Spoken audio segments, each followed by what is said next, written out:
Assalamualaikum warahmatullahi wabarakatuh. Selamat datang di channel saya, Trisan Channel. Oke, saya akan melanjutkan membaca buku yang berjudul Sebuah Seni untuk Bersikap Bodoh Amat, Pendekatan yang Waras Demi Menjalani Hidup yang Baik, karya Mark Manson. Kali ini saya akan membacakan di bab 3 yang terdiri dari Anda tidak istimewa, hancur berantakan, tirani keistimewaan. Tapi, jika saya tidak akan menjadi istimewa atau luar biasa, lantas apa gunanya hidup? Sebelum saya melanjutkan membaca, please subscribe, like, and komennya ya. Selamat mendengarkan. Anda tidak istimewa. Saya pernah mengenal seorang pria, sebut saja Jimmy. Jimmy punya berbagai lini bisnis yang sedang berjalan. Kapanpun, jika Anda bertanya apa yang sedang dikerjakan, dia akan menyebutkan dengan cepat beberapa nama perusahaan yang berkonsultasi dengannya. Atau dia akan menjelaskan sebuah aplikasi kesehatan yang sedang dia carikan investor murah hati agar mau menanam saham. Atau dia akan berbicara mengenai beberapa acara amal di mana ia didaulat menjadi pembicara utamanya.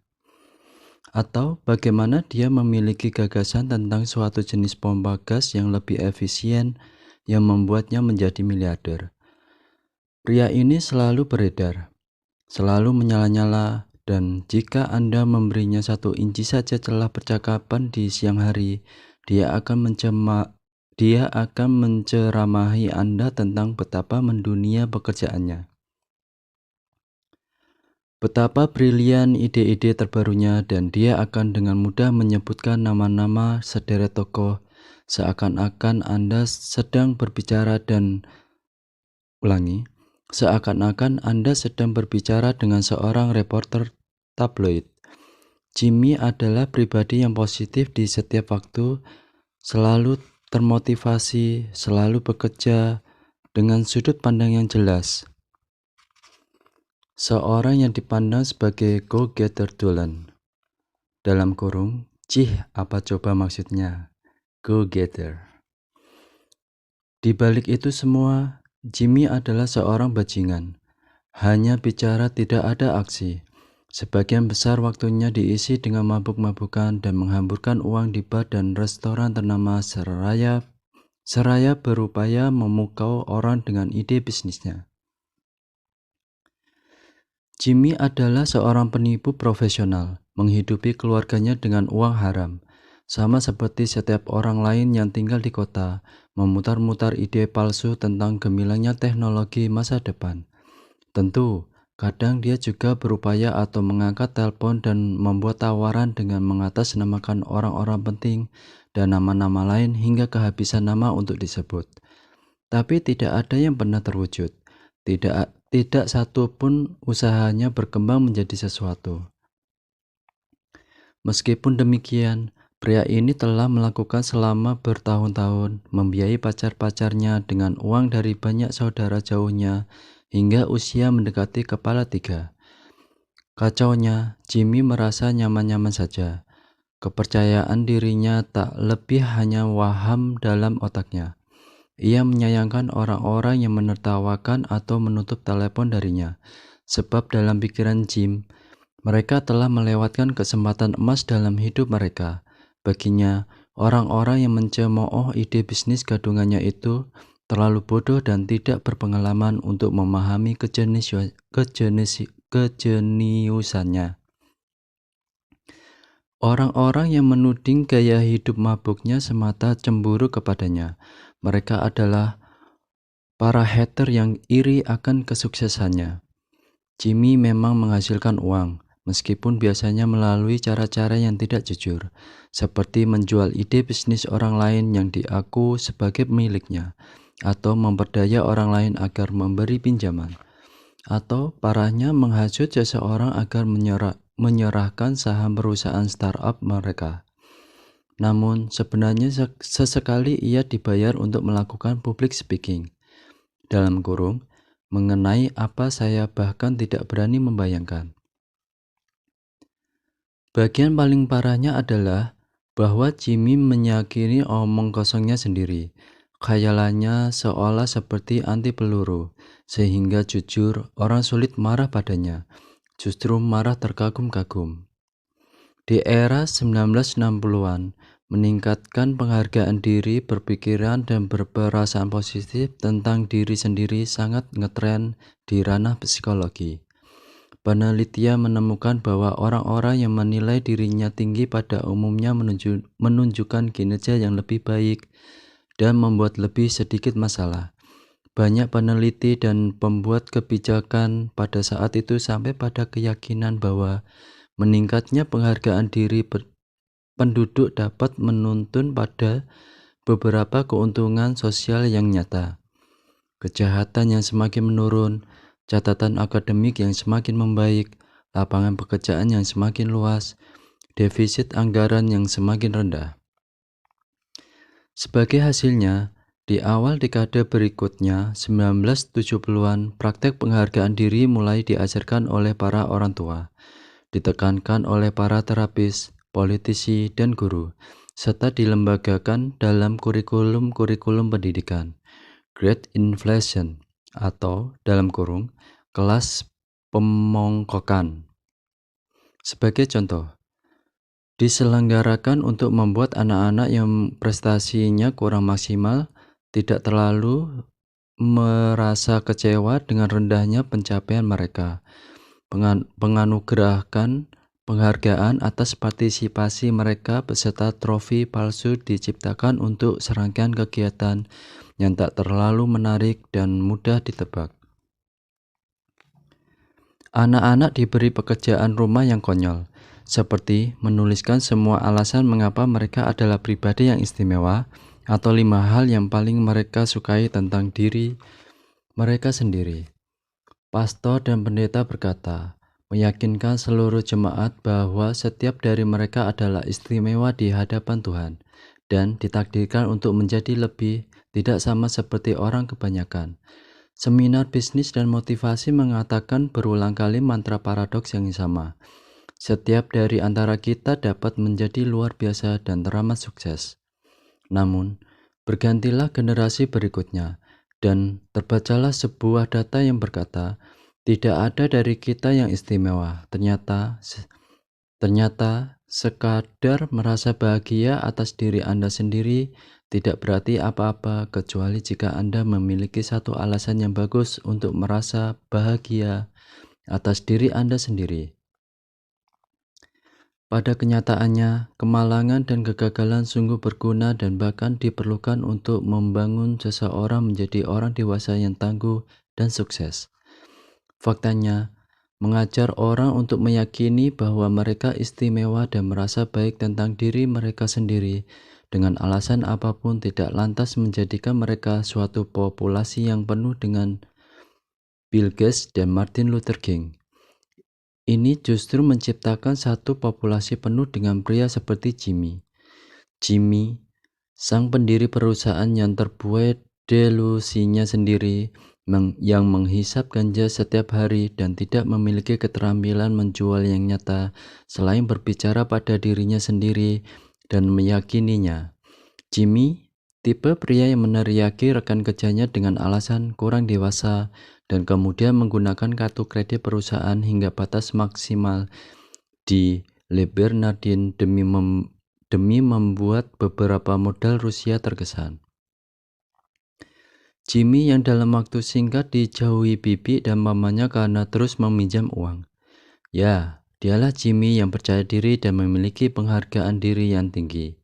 Jimmy yang menghabiskan banyak waktunya untuk berbicara mengenai betapa baiknya dia sehingga dia lupa untuk benar-benar melakukan sesuatu. Yang menjadi masalah dengan gerakan peningkatan penghargaan diri ini adalah bahwa ukuran yang digunakan berdasar pada seberapa positif orang melihat diri mereka sendiri. Namun, ukuran yang benar dan akurat untuk penghargaan diri seseorang sesungguhnya terletak pada bagaimana orang tersebut memahami aspek negatif dari diri mereka sendiri. Jika seseorang seperti Jimmy merasa sungguh baik selama 99,9% dalam hidupnya, meskipun hidupnya hancur berantakan di sekelilingnya. Lalu, bagaimana itu bisa menjadi alat ukur yang valid untuk sebuah hidup yang sukses dan bahagia? Jimmy merasa istimewa, itu saja. Dia merasa seakan-akan layak mendapatkan hal-hal baik tanpa berusaha. Dia percaya diri, bisa menjadi kaya tanpa harus bekerja. Dia percaya diri, dapat disukai dan menjalin hubungan yang baik tanpa pernah membantu seseorang pun. Dia percaya diri, berhak memiliki suatu gaya hidup yang luar biasa tanpa pernah mengorbankan apapun. Orang-orang seperti Jimmy begitu terpaku pada perasaannya. Orang-orang seperti Jimmy begitu terpaku pada perasaan nyaman karena berhasil mengelabui diri mereka sendiri hingga yakin bahwa mereka sedang menyelesaikan hal-hal yang besar bahkan ketika mereka tidak melakukannya. Mereka yakin mereka adalah pembawa acara yang brilian di atas panggung, padahal mereka sedang membodohi diri mereka sendiri. Mereka menyebut diri mereka motivator dan penghalang dana untuk membantu sesama. Walau masih berumur 25 tahun dan belum pernah melakukan hal mendasar apapun dalam kehidupan mereka, orang-orang tersebut menampilkan sebuah kepercayaan diri di level delusional. Kepercayaan diri semacam ini bisa menarik orang lain, setidaknya untuk sementara waktu. Dalam beberapa contoh, orang-orang dengan tingkat kepercayaan diri seperti ini dapat menulari dan membantu orang-orang di sekitarnya merasa lebih percaya diri juga. Di luar dari semua tipuan Jimmy, saya harus mengakui bahwa kadang menyenangkan bergaul dengannya. Anda akan merasa tidak bisa dikalahkan saat berada di dekatnya. Namun, yang menjadi persoalan dengan model kepercayaan diri semacam ini adalah bahwa ini membuat mereka perlu selalu merasa bahagia atas diri mereka sendiri, walau harus membuat orang-orang di sekitarnya terganggu. Dan karena orang-orang yang seperti itu selalu harus merasa bahagia atas dirinya sendiri, mereka akhirnya menghabiskan sebagian besar waktunya hanya untuk berpikir tentang diri mereka sendiri. Padahal di luar semua itu, dibutuhkan energi dan usaha yang besar untuk meyakinkan diri Anda sendiri bahwa tahi yang Anda keluarkan tidak bau busuk, apalagi jika Anda benar-benar tinggal di sebuah kakus. Begitu orang-orang macam ini mengembangkan pola pikir yang secara konstan menafsirkan segala yang terjadi di sekitar mereka, melulu untuk membuat mereka makin jemawa. Akan super sulit rasanya untuk menghentikan itu. Setiap ajakan untuk menggunakan akal sehat hanya dipandang sebagai ancaman terhadap superioritas mereka dari pihak lain yang mereka anggap tidak dapat mengimbangi kepintaran atau bakat atau kegantengan atau kesuksesan mereka. Apa yang diyakini Jimmy dan orang-orang sepertinya membuat mereka diselubungi semacam gelembung narsistik, membelokkan apa saja dengan cara tertentu demi semakin meneguhkan dirinya. Orang-orang yang merasa seperti ini memandang setiap kejadian dalam hidup mereka entah sebagai suatu peneguhan atau ancaman terhadap keagungan mereka sendiri. Jika suatu hal baik terjadi kepada mereka, itu karena perbuatan mereka. Jika suatu hal buruk terjadi kepada mereka, itu karena seorang cemburu atau mencoba untuk membuat mereka terlihat buruk. Orang-orang istimewa ini bebal. Orang-orang istimewa ini bebal. Mereka menyesatkan diri sendiri dengan masuk ke dalam apapun yang bisa memuaskan rasa superioritas mereka. Mereka mempertahankan pandangan mental. Mereka mempertahankan pandangan mental mereka di atas segalanya. Bahkan jika kadang itu menuntut mereka bersikap kasar secara fisik atau emosional terhadap orang-orang di sekitar mereka. Meyakinkan diri sebagai makhluk yang spesial merupakan sebuah strategi yang gagal. Ini hanya membuat Anda tinggi atau ngefly, tapi itu bukan kebahagiaan. Pengukuran yang benar tentang penghargaan diri seseorang bukan pada bagaimana seseorang merasakan pengalaman positifnya, Ulangi. Seseorang merasakan pengalaman positifnya, namun lebih pada bagaimana dia merasakan pengalaman negatifnya.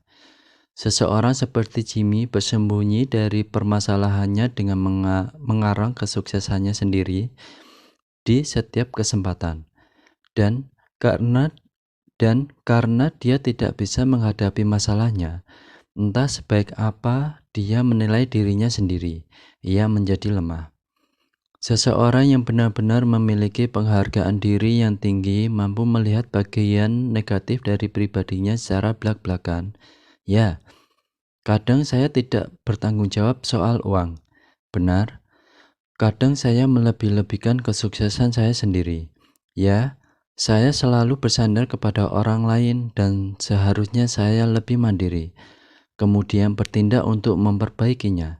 Namun, orang yang keblinger dengan dirinya sendiri karena mereka tidak mampu mengakui masalahnya mereka sendiri secara terbuka dan jujur, justru tidak bisa memperbaiki hidup mereka dengan cara yang tahan lama atau bermakna. Mereka semakin tertinggal karena mengejar hal yang bertambah tinggi dan mengakumulasi tingkat penyangkalan yang semakin besar. Namun, pada akhirnya kenyataan akan menghantam Anda, dan masalah-masalah yang mendasar akan menampakkan dirinya lagi. Kali ini dengan lebih jernih, ini hanya perkara kapan dan seberapa sakit itu nantinya. Hancur berantakan.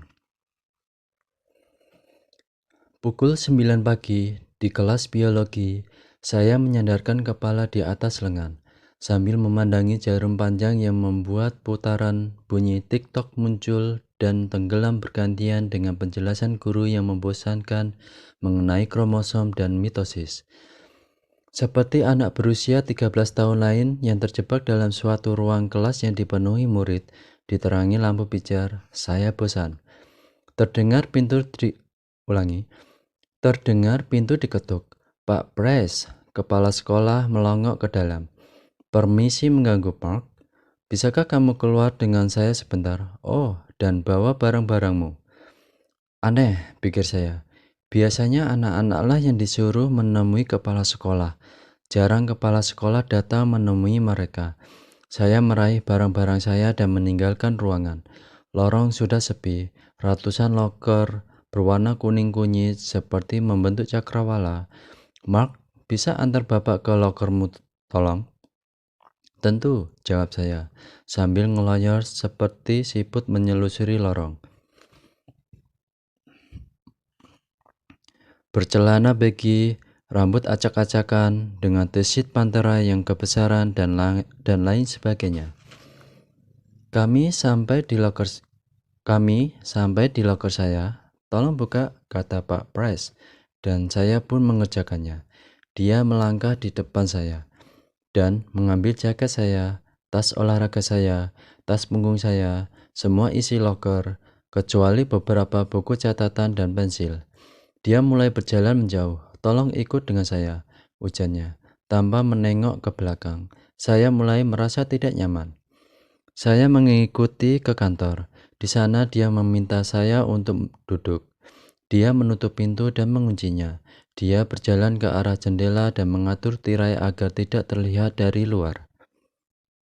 Telapak tangan saya mulai berkeringat. Ini bukan pertemuan dengan kepala sekolah yang biasa.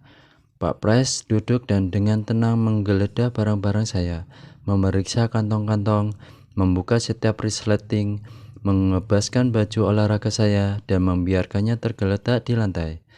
Tanpa memandang saya, Pak Price bertanya, "Kamu tahu apa yang saya cari, Mark?" "Tidak," jawab saya. "Narkoba." Kata tersebut nyaris membuat jantung saya copot. Narkoba? Saya mendadak gagap. Jenis apa? Dia menatap saya dengan tajam. Saya tidak tahu. Kamu punya jenis apa? Dia membuka salah satu binder dan memeriksa kantong-kantong kecil untuk pena. Keringat saya bermunculan seperti jamur tumbuh di musim hujan. Menyebar dari telapak tangan saya ke lengan dan sekarang ke leher. Kening saya berdenyut karena derasnya darah yang mengalir. ke otak dan wajah saya. Seperti kebanyakan anak berusia 13 tahun yang baru saja dituduh memiliki narkoba dan membawanya ke sekolah, rasanya saya ingin melarikan diri dan bersembunyi. Saya tidak tahu apa yang sedang Bapak bicarakan. Saya memprotes, kata-kata saya terdengar jauh lebih buruk dari yang saya kira. Saya merasa sepertinya sekarang ini saya harus terdengar meyakinkan, atau mungkin tidak. Mungkin sebaiknya saya terdengar ketakutan. Apakah pembohong yang terdengar ketakutan atau meyakinkan? Mau seperti apa suara yang keluar? Saya selalu ingin terdengar seperti kebalikannya. Malah, karena kurangnya komponen kepercayaan diri, ketidakpercayaan diri saya tentang suara saya yang terdengar kurang percaya diri membuat saya semakin kurang percaya diri. Sial, lingkaran setan itu lagi. Kita lihat saja nanti, ujarnya, memalingkan perhatian ke atas punggung saya, yang terlihat seperti punya ratusan kantong. Setiap kantong terisi dengan barang-barang konyol khas remaja, ballpoint warna, lembar catatannya dibagikan di kelas, CD lagu awal 90-an dengan wadah yang retak, spidol cepat kering, dan buku gambar usang yang hilang separuh halamannya, debu, serpihan kain, serta kotoran yang bertumpuk selama masa-masa SMP saya yang gila. Peluh saya pasti bergerak dengan kecepatan cahaya, karena waktu seolah memanjang dan melebar sendiri, sehingga detik-detik yang berlalu di jam kedua biologi pukul 9 pagi tersebut sekarang terasa sangat lama seperti di zaman Paleolitik. Dan saya pun tumbuh dan sekarat di setiap menit. Hanya ada saya dan Pak Price yang kantong tas punggung saya yang seakan tak berdasar. Suatu saat di zaman Mesolitik, Pak Price pun selesai memeriksa tas saya. Karena tidak menemukan apapun, dia terlihat bingung. Dia membalikan tas dan isinya berjajaran di lantai kantornya. Sekarang gantian, dia yang berkeringat. Bedanya jika saya penuh rasa takut, dia justru penuh amarah. Tidak bawa narkoba hari ini, ha? Dia mencoba terdengar biasa saja. Tidak, begitu pula saya. Dia menyebar barang-barang saya, memisahkan setiap benda dan membentuk tumpukan-tumpukan kecil di sebuah alat gym saya. Jaket dan tas punggung saya sekarang terbaring kosong dan tak berdaya di pangkuannya. Dia menghela nafas dan menatap dinding, seperti kebanyakan anak berusia 13 tahun yang terkunci dalam suatu ruang bersama seorang pria yang dengan kalap melempari barang-barangnya ke lantai. Saya ingin menangis. Pak Pres memindai semua barang yang telah disendiri-sendirikan di lantai. Tidak ada yang haram atau ilegal, tidak ada narkoba, bahkan tidak ada apapun yang melanggar kebijakan sekolah. Dia menghela nafas lagi, kemudian mengempaskan jaket dan tas punggung di lantai. Dia sedikit membungkuk dalam posisi duduknya, kemudian menyandarkan siku ke lututnya, membuat wajahnya setinggi wajah saya. Mark, saya akan memberimu satu kesempatan terakhir untuk mengatakan yang sebenarnya. Jika kamu jujur, semua ini akan menjadi lebih mudah. Jika ternyata kamu berbohong, ini akan menjadi lebih buruk. Seolah menyambut aba-aba, saya menelan ludah. Sekarang, katakan yang sejujurnya. Pak Pres mengkomando. Apakah kamu membawa narkoba ke sekolah hari ini? Dengan melawan air mata yang hampir jatuh dan teriakan yang tertahan di tenggorokan, saya menatap balik wajah orang yang menyiksa saya. Dengan nada membela, mati-matian berusaha lolos dari horor masa remaja, saya berkata, "Tidak, saya tidak punya narkoba. Saya sama sekali tidak tahu apa yang Bapak bicarakan." "Baiklah," katanya, menunjukkan tanda menyerah. "Saya rasa kamu bisa mengambil barang-barangmu dan keluar." Rupanya dia masih berusaha untuk terakhir kalinya melayangkan pandangan ke tas punggung dan kempes. Ulangi, Rupanya dia masih berusaha untuk terakhir kalinya melayangkan pandangan ke tas punggung yang kempes, tenggorok seperti janji yang diingkari di lantai kantornya. Teronggok seperti janji yang diingkari di lantai kantornya. Sambil lalu dia meletakkan satu kaki ke atasnya, menginjak ringan, benar-benar sebuah upaya terakhir.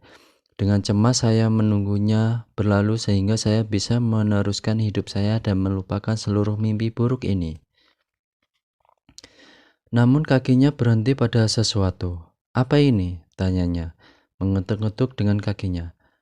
"Apanya yang apa?" balas saya. "Masih ada sesuatu di sini." Dia mengangkat tas dan mulai merasakan sesuatu di sekitar bagian bawah tas. Sontak ruangan tampak kabur, semua terasa berputar. Ketika masih muda, saya termasuk anak yang pandai. Saya mudah berteman, tapi saya begal. Yang terakhir adalah kata yang paling manis yang bisa saya gunakan. Saya pemberontak, tukang bohong, gampang naik darah, dan penuh rasa kebencian. Ketika berusia 12 tahun, saya meretas sistem pengamanan rumah saya sendiri dengan magnet lemari es. Jadi saya bisa menyelinap ke luar rumah tanpa ada yang tahu di tengah malam. Lalu, saya dan seorang teman memasuki persenaling mobil ibunya ke posisi netral dan mendorong pelan-pelan ke jalan sehingga kami bisa mengendarai mobil tanpa membangunkan seorang pun. Saya sengaja membuat tulisan tentang aborsi karena saya tahu guru Inggris saya adalah seorang Kristen konservatif garis keras. Lain waktu, saya dan seorang teman lain mencuri rokok ibunya dan menjualnya ke anak-anak lain di belakang sekolah. Dan saya juga memotong bagian bawah tas punggung saya, lalu menyulapnya menjadi kantong rahasia untuk menyembunyikan ganja. Kantong tersembunyi yang sama ditemukan Pak Pres setelah menginjak narkoba di bagian bawah tas saya. Saya telah berbohong, dan sesuai janjinya, Pak Pres mengambil tindakan serius. Beberapa jam kemudian, seperti kebanyakan anak berusia 13 tahun yang diborgol di kursi belakang mobil polisi, saya mengira hidup saya telah berakhir. Dan benar semacam itu. Orang tua saya mengurung saya di rumah. Saya tidak boleh menemui teman-teman saya dalam waktu yang tidak ditentukan. Sejak dikeluarkan dari sekolah, saya terpaksa bersekolah di rumah di sisa tahun ajaran itu. Ibu saya menyuruh saya potong rambut dan membuat semua baju Marilyn Manson dan Metallica yang bagi remaja di 1998 ini sama dengan dihukum mati dengan cara yang menyedihkan. Ayah saya menyeret saya ke kantornya di pagi hari dan memerintahkan saya untuk memasukkan berkas-berkas selama berjam-jam. Begitu homeschool berakhir, saya dikirim di sebuah sekolah Kristen swasta yang kecil, di mana, dan ini tidak akan mengejutkan Anda, saya tidak kerasan. Dan tak lama setelah saya akhirnya membersihkan perbuatan saya dan meluruskan jalan saya serta belajar nilai tanggung jawab Kristiani yang baik. Orang tua saya memutuskan untuk bercerai. Saya mengatakan semua ini kepada Anda hanya untuk menunjukkan bahwa masa remaja saya sungguh seperti tahi. Saya kehilangan semua teman saya, komunitas saya, hak hukum saya, dan keluarga saya hanya dalam 9 bulan saja. Terapi saya ketika saya berusia 20 tahun menyebut ini dengan istilah suatu pengalaman yang sungguh traumatis dan saya bakal menghabiskan setidaknya 10 tahun ke depan untuk bekerja keras menerima masa kelam itu supaya tumbuh menjadi orang yang tidak terlampau depresif meski masih tetap brengsek. Masalah di rumah saya saat itu sama sekali bukan diakibatkan oleh ucapan atau tindakan buruk, tapi lebih karena semua hal buruk yang seharusnya dikatakan atau dilakukan, namun tidak terlaksana. Keluarga kami membina rumah tangga dengan cara yang sama, seperti Warren Buffett menghasilkan uang atau cara Jenna Jameson menggeliat di atas ranjang. Kami juaranya. Bisa saja di rumah kami terbakar habis dan kami masih berkata, "Oh tidak, semua baik-baik saja." Sedikit hangat sih, tapi sungguh semua baik-baik saja. Ketika orang tua saya bercerai, tidak ada piring yang pecah, tidak ada pintu yang dibanting, tidak ada saling teriak tentang ini dan itu. Mereka menyempatkan diri untuk meyakinkan saya dan abang saya bahwa kejadian ini terjadi sama sekali bukan akibat kesalahan kami. Kami diberi sesi tanya jawab. Ya, Anda tidak salah membaca tentang logistik dan kesepakatan baru di kehidupan yang baru. Tidak ada tangis yang pecah, tidak ada suara yang meninggal. Ulangi, tidak ada suara yang meninggi. Saya dan abang saya mencoba menguping pembicaraan empat mata ayah dan ibu.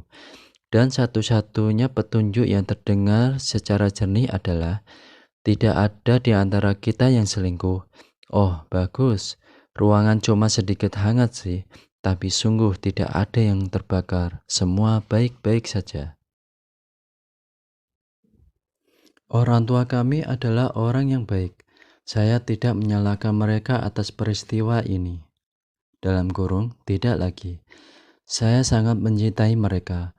Mereka mempunyai kisah dan perjalanan hidup sendiri, sama seperti semua orang tua, dan sama seperti yang dilakukan orang tua dari orang tua kita, dan seperti semua orang tua saya dengan penuh kesadaran meneruskan sebagian masalah mereka pada saya, seperti yang kemungkinan saya wariskan ke anak-anak saya.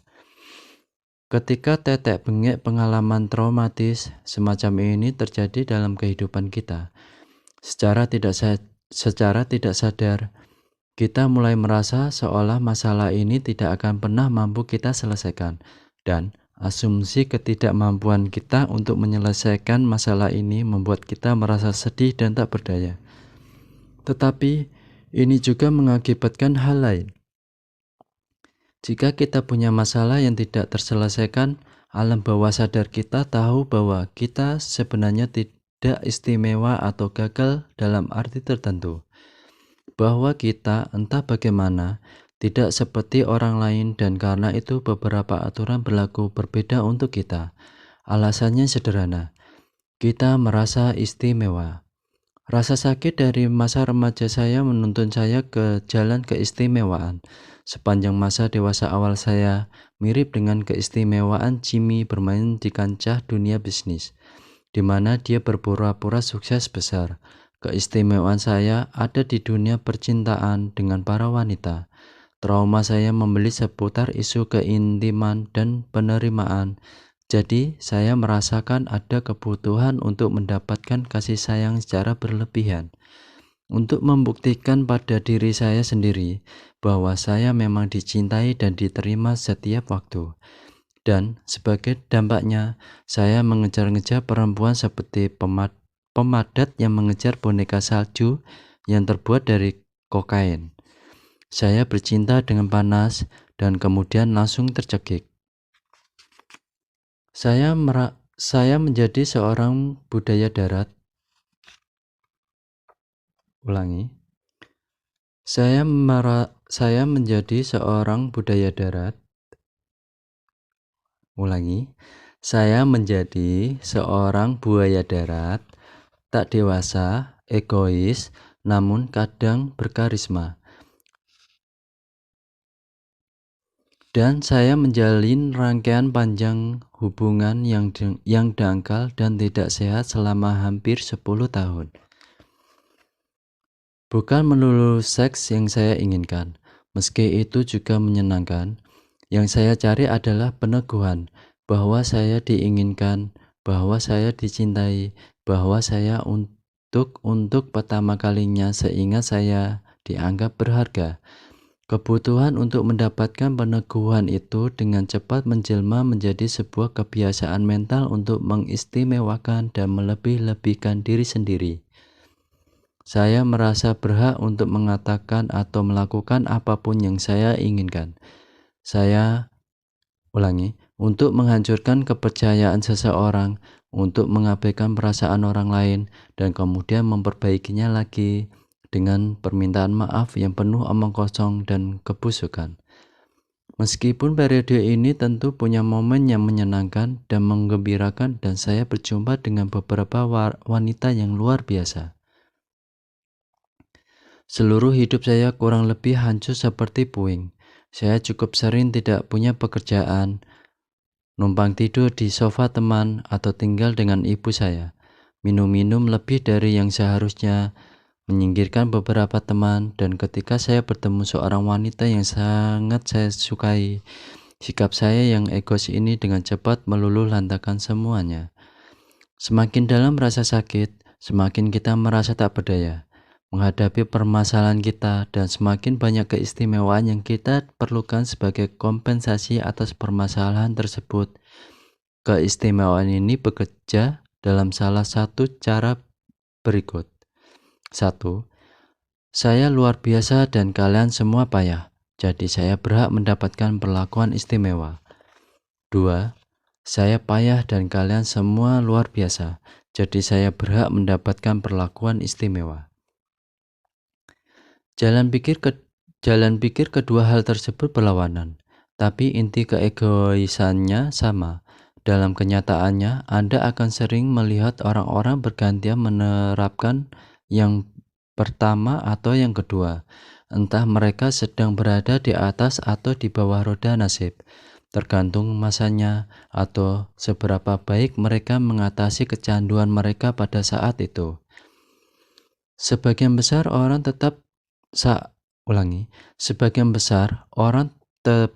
saat mengidentifikasi orang-orang seperti Jimmy sebagai orang yang narsis, yang haus perhatian. Itu karena dia terang-terangan masuk dalam penghargaan diri yang delusional itu. Namun, apa yang keliru diidentifikasi kebanyakan orang mengenai adanya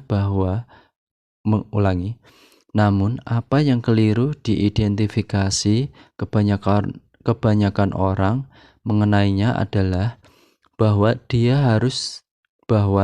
dia terus-menerus merasa rendah diri dan tidak berharga di dunia. Sebab segala upaya untuk merancang kehidupan secara sedemikian rupa sehingga menampilkan Anda sebagai korban yang serba lemah, menuntun keegoisan yang sama besar untuk motif yang sebaliknya. Seseorang butuh kepongahan delusional dan energi yang sama besarnya, baik untuk terus-menerus memelihara keyakinan bahwa dirinya memiliki segunung masalah yang tidak dapat diurai, maupun untuk meyakini bahwa dirinya adalah orang yang tanpa celah sama sekali. Sejatinya, tidak ada yang disebut masalah pribadi (personal problem). Jika Anda memiliki suatu masalah, ada peluang jutaan orang lain juga memiliki, entah dulu, sekarang, atau besok. Dan orang itu bisa menjadi seseorang yang Anda kenal. Kesadaran ini tidak mengurangi masalah yang Anda hadapi atau tidak membuat rasa sakit Anda hilang. Juga bukan berarti Anda bukan korban atas suatu situasi. Ini hanya mau mengatakan bahwa Anda tidak istimewa. Seringkali inilah kesadaran yang harus Anda ambil, bahwa siapa Anda dan apa masalah Anda itu bukanlah sesuatu yang istimewa di mata jutaan orang yang saat ini sedang, sebelumnya, setelahnya, maupun esok akan menderita. Sebagai langkah pertama dan terpenting untuk menyelesaikan masalah-masalah tersebut. Namun entah kenapa, Tampaknya semakin banyak saja orang, terutama anak muda, melupakan hal ini. Sejumlah profesional dan pendidik mengenai kurangnya ketahanan emosional dan terlalu dominannya kebutuhan yang egois di kalangan kaum muda sekarang. Sangat umum kita jumpai praktik ditariknya buku-buku dari dalam kelas hanya karena alasan bahwa buku tersebut akan membuat seseorang merasa buruk. Para pembicara dan profesional diteriaki untuk turun dan dicekal di kampus-kampus atas tuduhan penistaan. Padahal itu hanyalah hal remeh, sesepele orang-orang yang memberi opini bahwa mungkin beberapa kostum Halloween tak seofensif yang orang-orang kira. Penasihat sekolah menengarai bahwa saat ini lebih banyak siswa dibandingkan sebelum-sebelumnya yang menunjukkan tanda-tanda stres atas pengalaman sehari-hari di kampus yang sebenarnya wajar-wajar saja, seperti pertengkaran dengan teman sekamar atau mendapat nilai rendah di kelas. Aneh bahwa pada usia di mana kita seharusnya lebih terikat satu sama lain, keistimewaan selalu tampak berada di atas segalanya. Suatu aspek dari teknologi terkini tampaknya membolehkan rasa ketidaknyamanan kita untuk membuat onar untuk pertama kalinya. Semakin banyak kebiasaan yang diberikan untuk mengekspresikan diri kita akan semakin ingin terbebas dari urusan dengan siapapun yang mungkin tidak sependapat dengan kita atau yang membuat kita jengkel. Semakin kita dihadapkan pada sudut pandang yang berlawanan, semakin kita naik pitam atas keberadaan sudut pandang tersebut, semakin hidup kita mudah dan bebas dari masalah. Kita semakin merasa berhak untuk mendapatkan yang bahkan lebih baik lagi. Manfaat-manfaat internet dan media sosial tidak perlu ditambah lagi dalam berbagai hal. Ini adalah momen terbaik dalam sejarah kehidupan. Namun, mungkin teknologi ini mempunyai efek samping sosial yang tidak diinginkan. Mungkin teknologi yang telah membebaskan dan mendidik banyak orang ini secara bersamaan juga membuat mereka merajuk dan meminta lebih diistimewakan.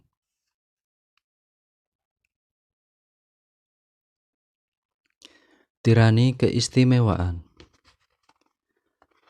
Sebagian besar dari antara kita bisa dikategorikan biasa-biasa saja pada hampir semua hal yang kita kerjakan. Bahkan meskipun Anda istimewa di suatu hal, kemungkinan yang ada adalah bahwa Anda berada di tengah-tengah atau justru di bawah rata-rata pada hal lainnya. Seperti itulah kodrat kehidupan. Agar bisa benar-benar luar biasa pada suatu hal, Anda harus mendedikasikan waktu dan energi yang sedemikian besar terhadapnya.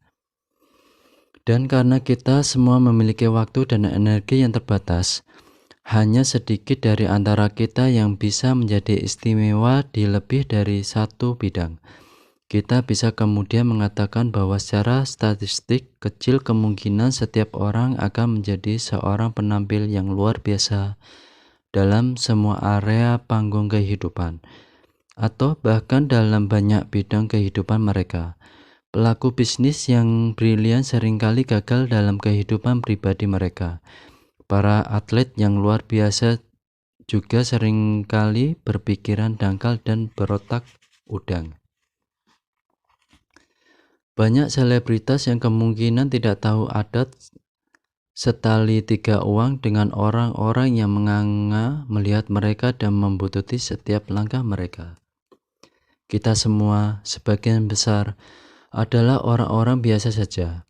Namun hanya mereka yang ekstrim sajalah yang mendapat semua publisitas. Pada dasarnya, kita semua tahu tentang hal ini, tetapi kita jarang memikirkannya dan atau membicarakannya, dan pastinya kita tidak pernah mendiskusikan mengapa hal ini bisa menjadi sebuah masalah. Mempunyai internet, Google, Facebook, YouTube, dan akses ke 500-an saluran televisi sungguh mengagumkan. Namun, perhatian kita ada batasnya. Tidak mungkin kita dapat memproses gelombang pasang informasi yang menerjang kita setiap waktu. Karena itu, satu-satunya yang mampu menerobos dan menarik perhatian kita adalah potongan informasi yang benar-benar istimewa, sebesar 99,999%. Sepanjang hari, setiap hari, kita dibanjiri dengan hal-hal yang luar biasa. Terbaik dari yang terbaik, terburuk dari yang terburuk, prestasi yang paling memukau, lelucon yang paling konyol, berita yang paling mengecewakan, ancaman yang paling menakutkan, non-stop. Hidup kita sekarang ini diisi dengan informasi dari sisi ekstrim kurva lonceng pengalaman manusia. Karena dalam bisnis media, inilah yang menjadi pusat perhatian, dan pusat perhatian menghasilkan uang. Itulah alasan utamanya, padahal mayoritas kehidupan berada di level tengah yang membosankan. Kehidupan yang tidak istimewa, tapi biasa saja. Banjir bandang informasi ekstrim ini telah mengkondisikan kita untuk percaya bahwa keistimewaan adalah suatu standar kenormalan yang baru. Dan karena kita adalah orang yang biasa-biasa saja, luapan informasi yang memuat segala hal yang istimewa ini membuat kita merasa rapuh dan putus asa. Karena jelas kita bagaimanapun juga tidak cukup bagus. Jadi, semakin lama kita semakin merasa perlu untuk mendapatkan kompensasi melalui pengistimewaan diri dan aneka ketergantungan. Kita menggunakan satu-satunya cara untuk kita tahu benar, entah dengan mengistimewakan diri sendiri atau mengistimewakan orang lain. Beberapa di antara kita melakukan dengan cara mengerjakan petuah-petuah cepat kaya. Lainnya dengan melintasi samudra demi menyelamatkan bayi-bayi yang kelaparan di Afrika. Lainnya berusaha tampil menonjol di sekolah dan memenangkan setiap penghargaan. Lainnya dengan menembaki sekolah. Lainnya dengan melakukan seks dengan sembarang makhluk, asalkan bisa bersuara dan bernafas. Inilah yang menyatukan budaya keistimewaan yang sedang berkembang seperti yang saya bicarakan sebelumnya. Angkatan yang lahir di era milenium sering disalahkan atas pergeseran budaya ini. Namun, itu sepertinya karena mereka adalah generasi yang paling terlibat dan terlihat. Kenyataannya, kecenderungan ke arah keistimewaan ini muncul hampir di semua komunitas, dan saya yakin terhubung dengan keistimewaan yang didorong oleh media massa. Masalahnya adalah bahwa menjalannya teknologi dan pemasaran secara massal menghancurkan banyak harapan orang-orang terhadap diri mereka sendiri. Mengenang suatu keistimewaan membuat orang-orang merasa lebih buruk tentang diri mereka sendiri, membuat mereka merasa bahwa mereka harus menjadi lebih ekstrim, lebih radikal, dan lebih percaya diri agar bisa diperhatikan atau bisa diperhitungkan. Ketika saya masih muda, ketidaknyamanan seputar keintiman kian diperburuk dengan semua narasi tentang maskulinitas konyol yang disebarkan melalui budaya pop, dan beberapa kisah tersebut masih beredar. Untuk menjadi seorang pria yang cool, Anda harus ikut party seperti bintang rock supaya dihormati. Anda harus digilai wanita-wanita. Seks adalah hal paling berharga yang harus dicapai oleh para pria, dan karena itu layak untuk mengorbankan apapun, termasuk martabat Anda sendiri, demi mendapatkannya. Gempuran omong kosong yang tidak realistis dari media ini menciptakan perasaan ketidaknyamanan dalam diri kita, dengan terlampau sering menampilkan pada kita sebuah standar yang tidak masuk akal dan mustahil dihidupi. Kita tidak hanya akan merasa terpojok oleh masalah-masalah yang tidak dapat diselesaikan, kita juga merasa seperti pecundang karena dengan satu pencarian sederhana lewat Google saja akan muncul ribuan orang tanpa problem yang kita miliki itu. Teknologi telah menyelesaikan masalah ekonomi di masa lalu dengan memberi kita masalah psikologis baru. Internet bukan hanya menjadi sumber informasi yang dapat diakses oleh siapa saja. Ini juga menjadi sumber ketidaknyamanan, keraguan diri, dan rasa malu bagi siapa saja.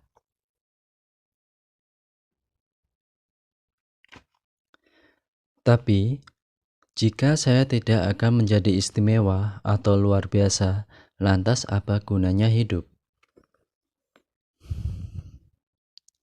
Keyakinan bahwa kita semua ditakdirkan untuk menjadi sesuatu yang sungguh luar biasa telah menjadi bagian dari budaya yang kita anut sekarang ini. Para pesohor mengatakan, taipan bisnis mengatakannya, politikus mengatakannya, bahkan Oprah mengatakannya, dalam kurung, jadi ini pasti benar. Semua orang dan setiap dari antara kita bisa menjadi luar biasa. Kita semua berhak menerima suatu keagungan. Fakta bahwa pernyataan tersebut secara inherent kontradiktif. Ngomong-ngomong, jika setiap orang luar biasa, artinya tidak ada seorang pun yang luar biasa. Luput dari perhatian sebagian besar orang, dan alih-alih menanyakan apa yang sesungguhnya bisa kita raih dan tidak kita bisa raih, kita telan mentah-mentah pesan tersebut dan masih meminta lebih. Menjadi rata-rata telah dianggap sebagai sebuah standar baru kegagalan.